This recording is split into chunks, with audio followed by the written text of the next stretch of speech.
Morning, everyone. Today I'm going to be coaching the pressing series. I'm going to be demonstrating everything with a PVC pipe and talk about the setup, execution, and points of performance for this. So I'm glad you guys are tuning in. Let's make sure we have a good angle here. All right, so you are going to be grabbing a PVC pipe. If you're watching or following along, I'm going to go over setup position first. We're going to go from the press to the push press to the push jerk. So for our setup position, your feet are going to be between your hips and shoulders. Sometimes you start underneath the hips. I prefer personally outside my hips, not as wide as a squat position, but feet underneath between my hips and shoulders. That's our setup position. As I grab the barbell, I'm gonna have the barbell or PVC pipe resting on my shoulders. Hands are right outside my shoulders. I have a full grip around the bar, thumb around. In this position, my elbows are slightly forward of the bar versus the front squat. Again, I want the bar resting on my torso and shoulders versus my elbows and wrists. My shoulders are a larger joint than my wrists and elbows, so this is going to help support the load. As I'm set up in this position, I'm going to take a nice big breath. I'm going to squeeze my quads, butt, abs, everything's nice and tight. I'm going to pull my chin back out of the way, press the bar overhead, walking my arms out overhead. I know you guys can't see that finished position here, but again, I'm looking to press and extend those arms out overhead. Once those arms are walked out, elbows are completely straight, I'm going to pull my chin back out of the way, elbows come forward, bar comes back to my body. This is a press execution, right? So big breath, chin back, butt, quad, abs, squeeze, press all the way overhead, walk it out, and then return. I want to keep the bar as close as I can to that straight line of action or that frontal plane to allow myself to avoid going forward or around my face. As I move along to the push press, we're going to be incorporating the hips and legs.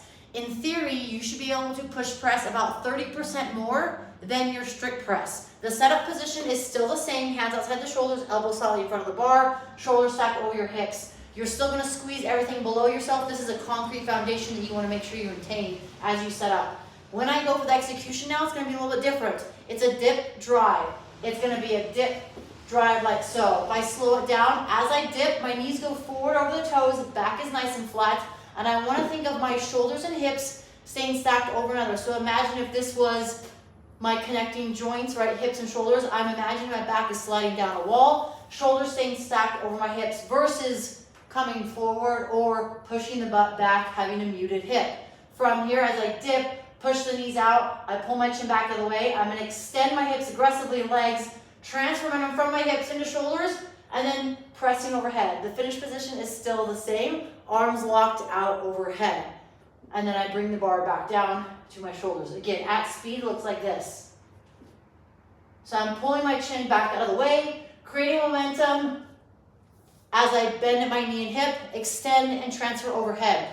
As we move along to the push jerk should allow you to lift 30% more than your push press. Everything's going to stay the same in terms of the setup position, right? We talked about that. Everything stays the same. As I go to the push jerk, it's a dip, drive, dip. I'm going to dip, same dip as my push press. I'm still going to extend and drive up, but as that bar is traveling up, I'm going to dip and push myself under and then stand. So again, at speed, it looks like this. I'll do it from a 45. So I want to make sure that I'm dipping, I'm closing my hip, opening my hip, and then closing my hip again. At speed. So dip, drive, dip. In this positioning, watch my feet. My feet may go out a little bit, right? But as I reset, I bring them back underneath my hips. If you are not able to catch a push jerk here in that power position, right?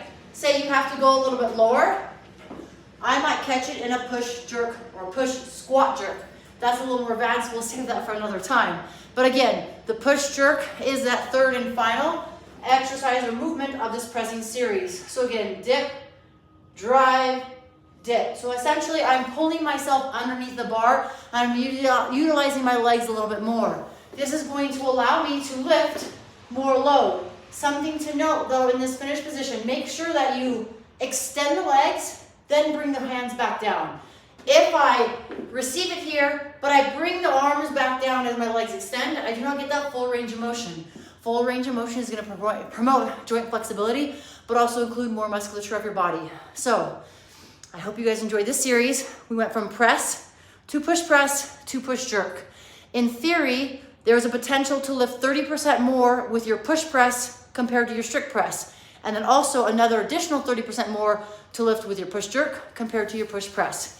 If you guys enjoyed this series, feel free to comment, share the video. Let me know what would you like to see more of. I have another live tomorrow. I'm doing these Monday through Friday at around 9 a.m. Pacific Standard Time. So if you guys have specific requests or things you'd like to see more of, please let me know. But the focus and the intention is to share knowledge that I have gained over the past 14 years with you all. Thank you guys so much for tuning in, and I will see you tomorrow.